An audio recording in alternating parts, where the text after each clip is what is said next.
The Picture of Dorian Gray by Oscar Wilde. Chapter 3. At 12:30 the next day, Lord Henry Wotton strolled from Curzon Street over to the Albany to call on his uncle, Lord Fermor, a genial if somewhat rough-mannered old bachelor, whom the outside world called selfish because it derived no particular benefit from him, but who was considered generous by society as he fed the people who amused him. His father had been our ambassador at Madrid when Isabella was young and prim unthought of, but had retired from the diplomatic service in a capricious moment of annoyance at not being offered the embassy at Paris, a post to which he considered that he was fully entitled by reason of his birth, his indolence, the good English of his dispatches, and his inordinate passion for pleasure. The son, who had been his father's secretary, had resigned along with his chief, somewhat foolishly, as was thought at the time, and on succeeding some months later to the title, had set himself to the serious study of the great aristocratic art of doing absolutely nothing. He had 2 large town-houses, but preferred to live in chambers, as it was less trouble, and took most of his meals at his club.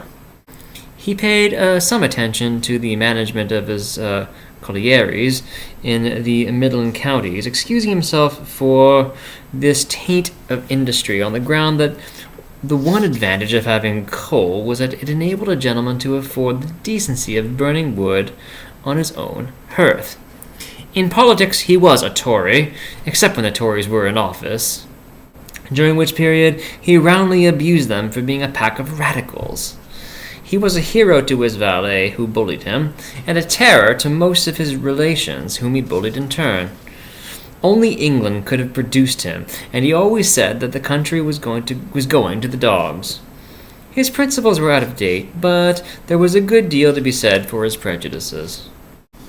When Lord Henry entered the room, he found his uncle sitting in a rough shooting coat, smoking a cheroot, and grumbling over the Times. "Well, Harry," said the old gentleman, "what brings you out so early?" "I thought you dandies never got up till 2, and were not visible till 5. "Pure family affection, I assure you, Uncle George. I want to get something out of you." "Money, I suppose," said Lord Fermor, making a wry face. "Well, sit down and tell me about it. Young people nowadays imagine that money is everything." "Yes," murmured Lord Henry, settling his buttonhole in his coat, "and when they grow older they know it. But I don't want money. It is only people who pay their bills who want that, Uncle George, and I never pay mine. Credit is the capital of a younger son, and one lives charmingly upon it. Besides, I always deal with Dartmoor's tradesmen, and consequently they never bother me. What I want is information. Not useful information, of course, useless information. Well, I can tell you anything that is in an English blue book, Harry, although those fellows nowadays write a lot of nonsense. When I was in the diplomatic, things were much better, but I hear they let them in now by examination. What can you expect? Examinations, sir, are pure humbug from beginning to end. If a man is a gentleman, he knows quite enough, and if he is not a gentleman, whatever he knows is bad for him." "Mr. Dorian Gray does not belong to blue books, Uncle George," said Lord Henry, languidly. "Mr. Dorian Gray? Who is he?" asked Lord Fermor, knitting his bushy white eyebrows. "That is what I have come to learn, Uncle George, or rather, I know who he is. He is the last Lord Kelso's grandson. His mother was a Devereux, Lady Margaret Devereux. I want you to tell me about his mother. What was she like? Whom did she marry? You have known nearly everybody in your time, so you might have known her. I am very much interested in Mr. Gray at present. I have only just met him." "Kelso's grandson?" echoed the old gentleman. "Kelso's grandson? Of course, I knew his mother intimately. I believe I was at her christening. She was an extraordinarily beautiful girl, Margaret Devereux, and made all the men frantic by running away with a penniless young fellow. A mere nobody, sir, a subaltern in a foot regiment, or something of that kind. Certainly, I remember the whole thing as if it happened yesterday. The poor chap was killed in a duel at Spa, a couple of months after the marriage. There was an ugly story about it.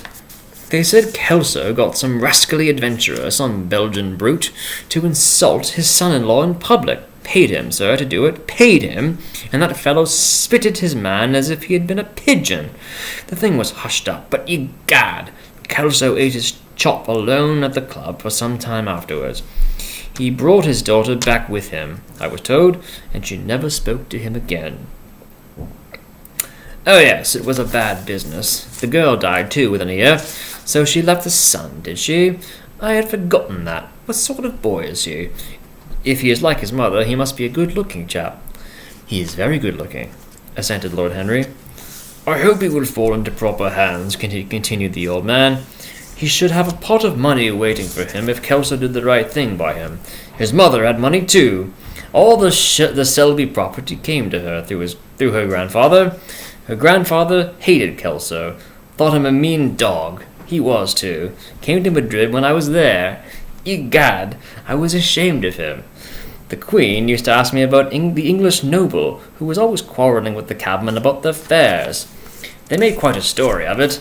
I didn't dare to show my face at court for a month. I hope he treated his grandson better than he did the Jarvies. I don't know, answered Lord Henry. I fancy that the boy will be well off. He is not of age yet. He has Selby, I know, he told me so. And his mother was very beautiful. Margaret Devereux was one of the loveliest creatures I ever saw, Harry. What on earth induced her to behave as she did, I never could understand. She could have married anybody she chose. Carlington was mad after her. She was romantic, though.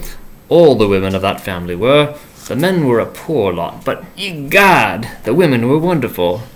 Carlington went on his knees to her, told me so himself. She laughed at him, and there wasn't a girl in London at the time who wasn't after him. And, by the way, Harry, talking about silly marriages, what is this humbug your father tells me about Dartmoor wanting to marry an American? Ain't English girls good enough for him? It is rather fashionable to marry Americans just now, Uncle George. I'll back English women against the world, Harry, said Lord Fermor, striking the table with his fist. The betting is on the Americans. They don't last, I am told, muttered his uncle. A long engagement exhausts him, but they are capital at a steeplechase. They take things flying. I don't think Dartmoor has a chance. Who are her people? Grumbled the old gentleman. Has she got any? Lord Henry shook his head. American girls are as clever at concealing their parents as English women are at concealing their past, he said, rising to go. They are pork-packers, I suppose. I hope so, Uncle George, for Dartmoor's sake. I am told that pork-packing is the most lucrative profession in America, after politics. Is she pretty? She behaves as if she were beautiful. Most American women do. It is the secret of their charm. Why can't these American women stay in their own country? They are always telling us that it is paradise for women. It is. That is the reason why, like Eve, they are excessively anxious to get out of it, said Lord Henry. Goodbye, Uncle George. I shall be late for lunch if I stop any longer. Thanks for giving me the information I wanted. I always like to know everything about my new friends and nothing about my old ones. Where are you lunching, Harry? At Aunt Agatha's. I have asked myself and Mr. Gray. He is her latest protégé. Tell your Aunt Agatha, Harry, not to bother me any more with her charity appeals. I'm sick of them. Why, the good woman thinks that I have nothing to do but write checks for her silly fads. All right, Uncle George, I'll tell her. But it won't have any effect. Philanthropic people lose all sense of humanity. It is a distinguishing characteristic. The old gentleman growled approvingly and rang the bell for his servant. Lord Henry passed up the low arcade into Burlington Street and turned his steps in the direction of Berkeley Square. So that was the story of Dorian Gray's parentage. Crudely as it had been told to him, it had yet stirred him by its suggestion of a strange, almost modern romance. A beautiful woman risking everything for a mad passion. A few wild weeks of happiness cut short by a hideous, treacherous crime. Months of voiceless agony, and then a child born in pain. The mother snatched away by death, the boy left to solitude and the tyranny of an old and loveless man. Yes, it was an interesting background. It posed the lad, made him more perfect, as it were. Behind every exquisite thing that existed, there was something tragic. Worlds had to be in travail, that the meanest flower might blow, and how charming he had been at dinner the night before, as, with startled eyes and lips parted in frightened pleasure, he had sat opposite to him at the club, the red candle shades staining to a richer pose the wakening wonder of his face. Talking to him was like playing upon an exquisite violin. He answered to every touch and thrill of the bow. There was something terribly enthralling in the exercise of influence. No other activity was like it. To project one's soul into some gracious form and let it tarry there for a moment, to hear one's intellectual views echoed back to one with all the added music of passion and youth, to convey one's temperament into another as though it were a subtle fluid or a strange perfume. There was a real joy in that. Perhaps the most satisfying joy left to us in an age so limited and vulgar as our own, an age grossly carnal in its pleasures and grossly common in its aims. He was a marvelous type, too, this lad, whom by so curious a chance he had met in Basil's studio, or could be fashioned into a marvelous type at any rate. Grace was his, and the white purity of boyhood, and beauty such as old Greek marbles kept for us. There was nothing that one could not do with him. He could be made a titan or a toy. What a pity it was that such beauty was destined to fade. And Basil, from a psychological point of view, how interesting he was. The new manner in art, the fresh mode of looking at life, suggested so strangely by the merely visible presence of one who was unconscious of it all. The silent spirit that dwelt in dim woodland, and walked unseen in open field, suddenly showing herself, dryad-like and not afraid, because in his soul who sought for her there had been wakened that wonderful vision, to which alone are wonderful things revealed. The mere shapes and patterns of things becoming, as it were, refined, and gaining a kind of symbolical value, as though they were themselves patterns of some other and more perfect form, whose shadow they made real. How strange it all was! He remembered something like it in history. Was it not Plato, the artist in thought, who had first analyzed it? Was it not Buonarroti who had carved it in the colored marbles of a sonnet sequence? But in our own century it was strange. Yes, he would try to be to Dorian Gray what, without knowing it, the lad was to the painter who had fashioned the wonderful portrait.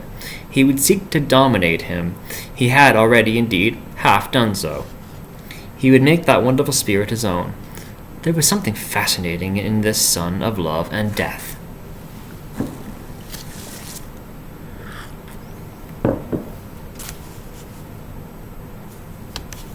Suddenly he stopped, and glanced up at the houses.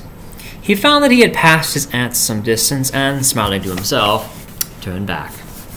When he entered the somewhat somber hall, the butler told him that they had gone in to lunch. He gave one of the footmen his hat and stick, and passed into the dining-room. "Late as usual, Harry," cried his aunt, shaking her head at him. He invented a facile excuse, and having taken the vacant seat next to her, looked round to see who was there. Dorian bowed to him shyly from the end of the table, a flush of pleasure stealing into his cheek. Opposite was the Duchess of Harley, a lady of admirable good nature and good temper, much liked by everyone who knew her, and of those ample architectural proportions that in women who are not duchesses are described by contemporary historians as stoutness. Next to her sat, on her right, Sir Thomas Burdon, a radical member of Parliament, who followed his leader in public life, and in private life followed the best cooks, dining with the Tories and thinking with the Liberals in accordance with the wise and well-known rule. The post on her left was occupied by Mr. Erskine of Treadley, an old gentleman of considerable charm and culture, who had fallen, however, into the bad habits of silence, having, as he explained once to Lady Agatha, said everything that he had to say before he was 30. His own neighbour was Mrs. Vandeleur, one of his aunt's oldest friends, a perfect saint amongst women, but so dreadfully dowdy that she reminded one of a badly bound hymn book. Fortunately for him, she had on the other side Lord Fowdal, a most intelligent middle-aged mediocrity, as bald as a ministerial statement in the House of Commons. with whom she was conversing in that intensely earnest manner which is the one unpardonable error, as he remarked once himself, that all really good people fall into, and from which none of them quite ever escape. "We are talking about poor Dartmoor, Lord Henry," cried the Duchess, nodding pleasantly to him from across the table. "Do you think he will really marry this fascinating young person?" "I believe she's made up her mind to propose to him, Duchess." "How dreadful!" exclaimed Lady Agatha. "Really, someone should interfere. I am told, on excellent authority, that her father keeps an American dry goods store," said Sir Thomas Burden, looking supercilious. "My uncle has already suggested pork packing, Sir Thomas." "Dry goods? What are American dry goods?" asked the Duchess, raising her large hands in wonder and accentuating the verb. "American novels," answered Lord Henry, helping himself to some quail. The Duchess looked puzzled. "Don't mind him, my dear," whispered Lady Agatha. "He never means anything that he says." "When America was discovered," said the Radical member, and he began to give some wearisome facts. Like all people who try to exhaust a subject, he exhausted his listeners. The Duchess sighed and exercised her privilege of interruption. "I wish to goodness it had never been discovered at all," she exclaimed. "Really, our girls have no chance nowadays. It is most unfair." "Perhaps, after all, America never has been discovered," said Mr. Erskine. "I myself would say it has merely been detected." "Oh, but I have seen specimens of the inhabitants," answered the Duchess vaguely.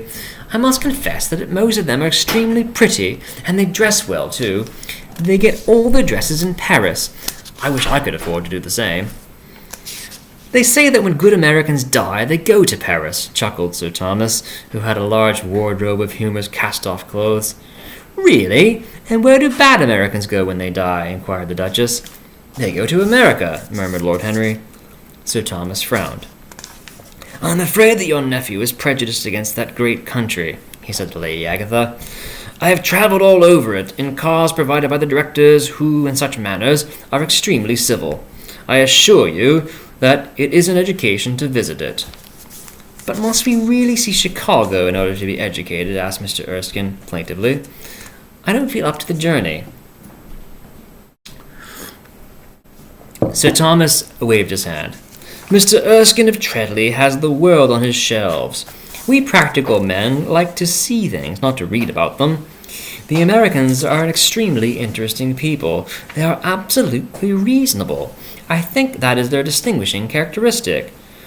"Yes, Mr. Erskine, an absolutely reasonable people. I assure you there is no nonsense about the Americans."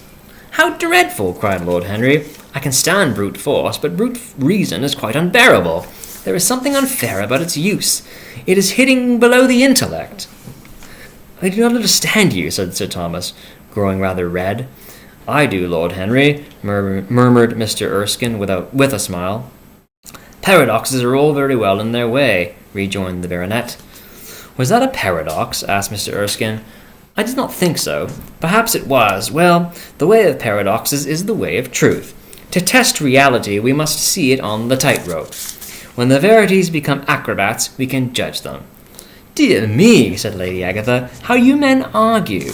I am sure I can never make out what you are talking about.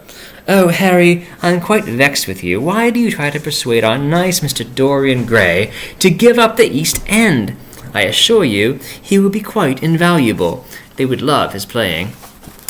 "I want him to play to me," cried Lord Henry, smiling, and he looked down the table and caught a bright answering glance. "But they are so unhappy in Whitechapel," continued Lady Agatha. "I can sympathize with everything except suffering," said Lord Henry, shrugging his shoulders. "I cannot sympathize with that. It is too ugly, too horrible, too distressing. There is something terribly morbid in the modern sympathy with pain. One should sympathize with the color, the beauty, the joy of life. The less said about life's sores, the better." "Still, the East End is a very important problem," remarked Sir Thomas, with a grave shake of the head. "Quite so," answered the young lord. "It is the problem of slavery, and we try to solve it by amusing the slaves." The politician looked at him keenly. "What change do you propose, then?" he asked. Lord Henry laughed. "I don't desire to change quite anything in England except the weather," he answered. I am quite content with philosophic contemplation. But as the 19th century has gone bankrupt through an over-expenditure of sympathy, I would suggest that we appeal to science to put us straight. The advantage of the emotions is that they lead us astray, but the advantage of science is that it is not emotional. But we have such grave responsibilities, ventured Mrs. Vandeleur timidly. Terribly grave, echoed Lady Agatha. Lord Henry looked over at Mr. Erskine. Humanity takes itself too seriously. It is the world's original sin. If the caveman had known how to laugh, history would have been very different. You are really very comforting, warbled the Duchess. I have always felt rather guilty when I came to see your dear aunt, for I take no interest at all in the East End. For the future, I shall be able to look her in the face without a blush. A blush is very becoming, Duchess, remarked Lord Henry. Only when one is young, she answered. When an old woman like myself blushes, it is a very bad sign. Ah, Lord Henry, I wish you would tell me how to become young again. He thought for a moment. Can you remember any great error that you committed in your early days, Duchess? He asked, looking at her across the table. A great many, I fear, she cried.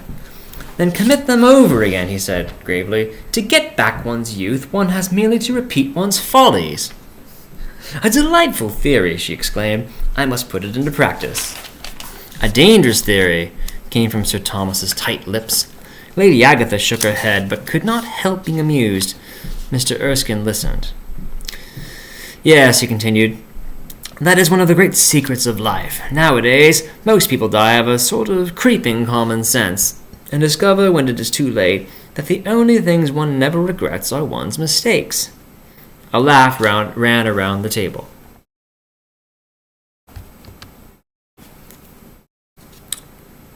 He played with the idea and grew wilful, tossed it into the air and transformed it, to let it escape and recaptured it, made it iridescent with fancy and winged it with paradox.